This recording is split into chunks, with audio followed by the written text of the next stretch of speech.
नमस्कार, सत्यदर्शन न्यूज मध्ये आपले स्वागत आहे। मी पायल शहा। एक नजर टाकूया आजच्या ठळक घडामोडीवर।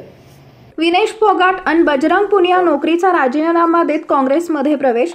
कुस्तीपटू विनेश फोगाट आणि बजरंग पुनिया यांनी हरियाणा विधानसभा निवडणुकीच्या 30 दिवसांपूर्वी काँग्रेसमध्ये प्रवेश केलाय। विनेश जुलाना मतदारसंघातून निवडणूक लढवणार हे निश्चित मानलं जात आहे।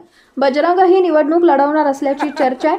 प्रवेशापूर्वी दोघांनी काँग्रेस अध्यक्ष मल्लिकार्जुन खरगे यांच्या त्यांच्या निवासस्थानी भेट घेतली आणि त्यानंतर काँग्रेस मुख्यालय गाठले। राज्यात एकाच टप्प्यात 5 ऑक्टोबरला मतदान होणार आहे। 8 ऑक्टोबरला निकाल लागणार आहे। काँग्रेसमध्ये येण्यापूर्वी विनेश आणि बजरंग यांनी रेल्वेची नोकरी सोडली। दोघेही ओएसडी स्पोर्ट पदावर होते। विनेश फोगाट विधानसभा निवडणूक लढवणार आहे। जिंद जिल्ह्यातील जुलाना मतदारसंघातून विनेशचे तिकीट निश्चित मानलं जाते। विनेश 11 सप्टेंबर रोजी उमेदवारी अर्ज दाखल करणार असल्याचं काँग्रेसच्या सूत्रांचं म्हणणं आहे। बजरंग पुनियाला स्टार प्रचारक पदाची जबाबदारी मिळू शकते।